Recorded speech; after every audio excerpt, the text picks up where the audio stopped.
Joining me in the studio this morning from Solvera Health, we do have Dr. Julio Santiago. Good morning. Good morning. It's good to be here today. Hey, February's here. Oh, yeah, and it sounds like we're going to get some snow. and that's, Just a little we've been bit. so lucky. Yeah, we've been so lucky. Very mild winter. Does that mildness, though, play a role in how much of a significant impact our flu season has been?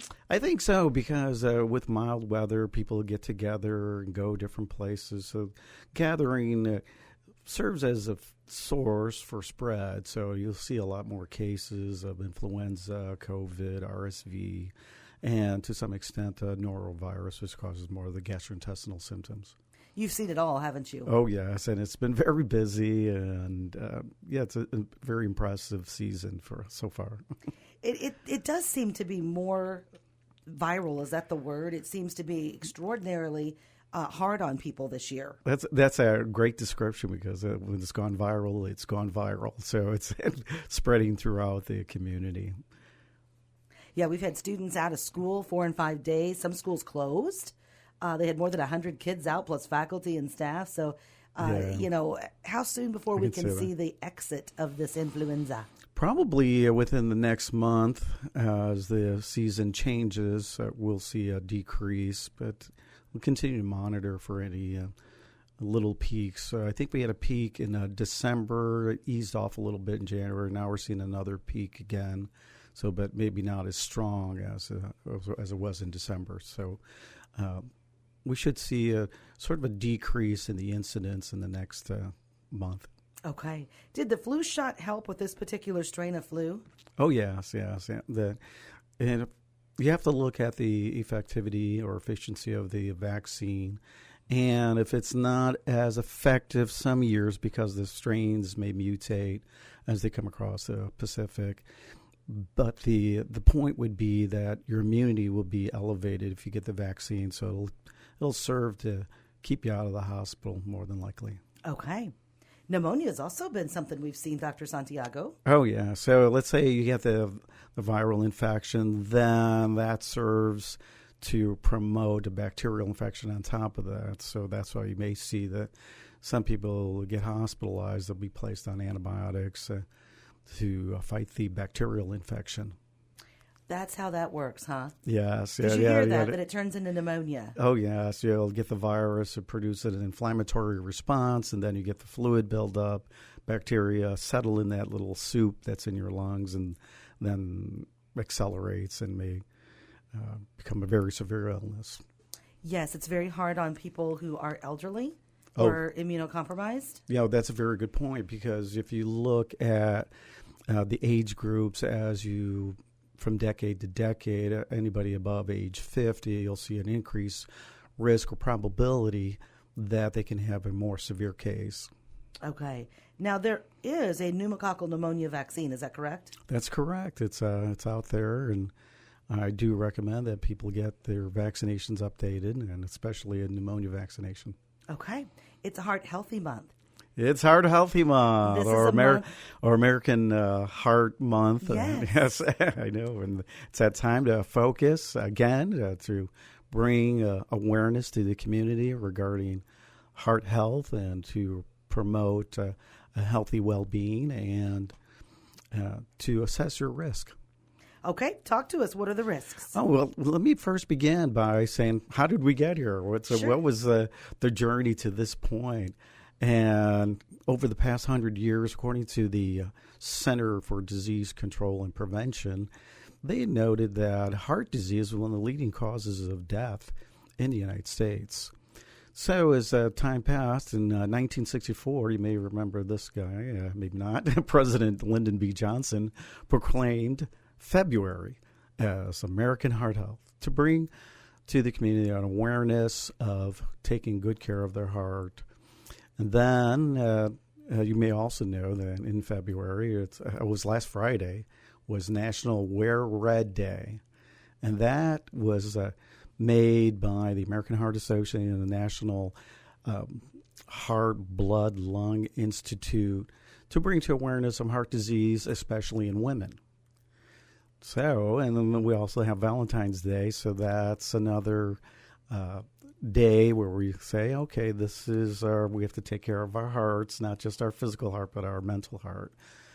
So this is where we've come to today. So, wow, that's 1964. 1964. That's right. Heart disease was already becoming a challenge. Yeah. Because you think of the 60s, we didn't have so much processed food or boxed food. You still made food at home.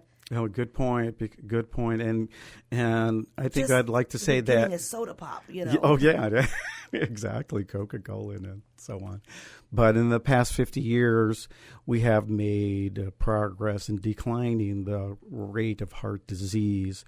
But despite that, we still see a significant amount of heart disease death. So, just to point out that in 2022, 700,000 people died of heart disease. 700,000, yes. And so we're still trying to bring to awareness, trying to stay on top of that. Mayo Clinic has come up with 5 tips to try to improve your heart disease risk. And I've incorporated that into an acronym called FOCUS, which stands for Find Out Core Uplifting Strategies to Reduce Your Heart Risk. Yes, we've talked about these. Yes. For those that don't know, tell us what FOCUS is all about. So let's go through the acronym. First, F stands for find 5 days of the week where you can exercise 30 minutes. Mayo Clinic said that you need to exercise 30 minutes at least 5 days of the week, if not daily. Also, you want to find foods that are, as you pointed out, less processed. You want to make them more simple. There should be things like berries, nuts, fish, meats, things that are least processed or minimally processed, and your exposure to those processed foods should be minimized as well. Sometimes it'll be hard to try to avoid, but I think if you're doing 5 days, that's my magic number for everybody out there. 5 days a week, if you're focused on that, you'll probably do well. So. And another thing regarding foods, we talked about the processed foods, the ultra-processed foods. The Cleveland Clinic has mentioned that we need to get those triglycerides down, which are elevated with processed foods. And the National Institute of Health says that if you can get those foods down, those processed foods down, those triglycerides down, those cholesterol products down, then you'll probably decrease your risk of heart disease as well as stroke. Okay. That's the F in FOCUS. That's F. And now let's move on to O. O stands for out. Find out, right? So out. We want you to get out of your bed, out of your chair, out of your house to do some walking, exercise, whatever your body can tolerate. And we want you to get to a place where you can also find that inspiration in your mind to really work on getting positive things in your mind. So one of the things that's coming up is Valentine's Day, and they talk about oxytocin as a certain hormone in your brain that can make you feel better. It's also known as the love hormone.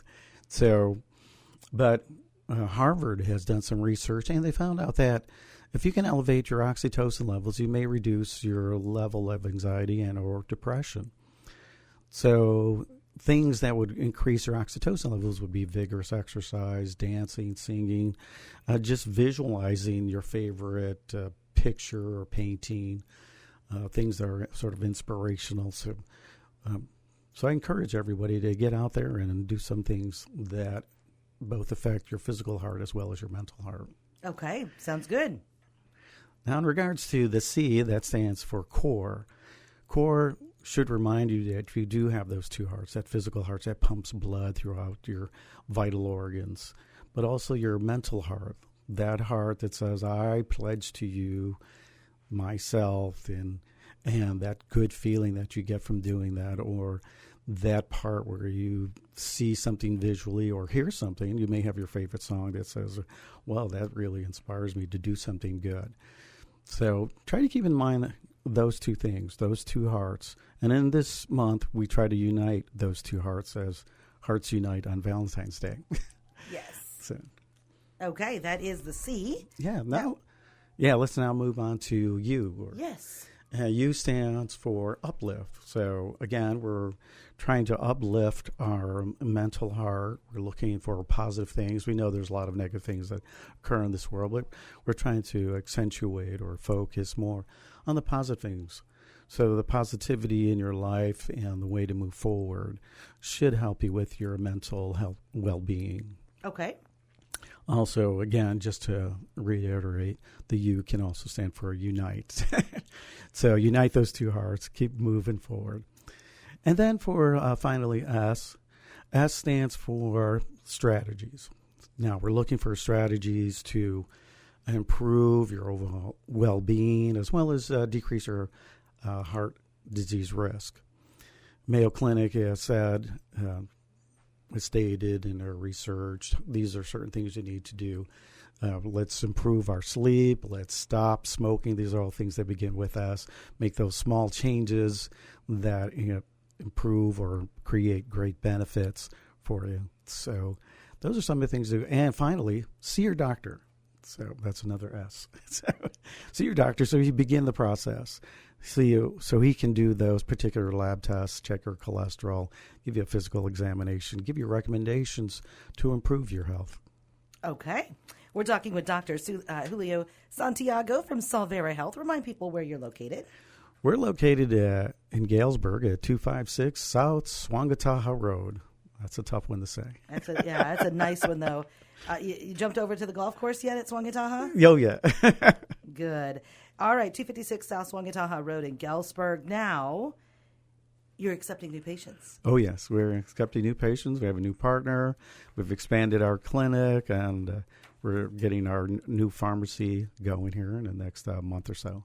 Yeah, we're excited about that. We met with Phil Kaplis, one of the owners of Solvera, and directors. Kaylee and I went over and took a tour of the Peoria Clinic and learned all about the pharmacy. Yes. It's exciting. It's exciting, and we're really enthused to get it going. Okay, so you're accepting new patients. You said you've expanded the clinic. Yes, we've. If you've been over to our Galesburg clinic, you'll see a pharmacy there, as well as the extension of the current clinic into the different part of the building. Okay, nice. Yeah. Nice. All right, so to make an appointment, they just simply call Dawn and schedule the appointment with you. Is that correct? That's correct. Okay, 256 South Swangataha. What are the symptoms or risk factors, I should say, of heart disease? And then what do people want to look out for? You hear things like you see Kareem Abdul-Jabbar on TV talking about AFib now. What is that? Oh, yeah. Some of the risk factors would include comorbidities such as hypertension, diabetes, obesity, elevated cholesterol, family history, decreased activity. So you have to look at those things as individual risk. And then if they add up, we sort of account for an cumulative risk. So the more of those risk factors have, the higher risk of developing heart disease is there. So your goal would be to reduce those particular risks. If you can't reduce your family risk too much, you can't reduce your male characteristics, but you can affect your weight, your diet, get better control of your diabetes and blood pressure. Okay. If you have sleep apnea, that would be another risk. So you can affect those things. I see a lot of commercials, and you hear a lot about the GLP. There's some sort of shots that people are taking. Can you tell us about that and shed a little light on that? Oh, yeah. That's the GLP-1 medication is out there, and the way it works is by increasing certain hormone in your body to make you feel like you're full. And that same hormone, it will affect your mind to say, well, I don't think I need that little snack. I'm walking past the kitchen table. So in effect, you've decreased the amount or your calories, because what we're really trying to do is change the standard American diet, which is another acronym called SAD. And the standard American diet is usually high in calories, low in fiber, and low in nutrients. So if you can affect that, and with this particular medication, I think you'll see that it has and probably will continue to decrease weight problems in our community. Okay. All right. Anything else you want people to know? Not at this time, but yeah, start by seeing your doctor first to get the ball rolling. Sounds like a plan. Dr. Santiago, it's always a pleasure, and we will talk to you again soon. We'll see you at our big health forum, too. Oh, yes, I'll be there, and happy Valentine's Day. Happy Valentine's Day. Dr. Julio Santiago with us from Solvera Health, again, now accepting patients at 256 South Swangataha Road.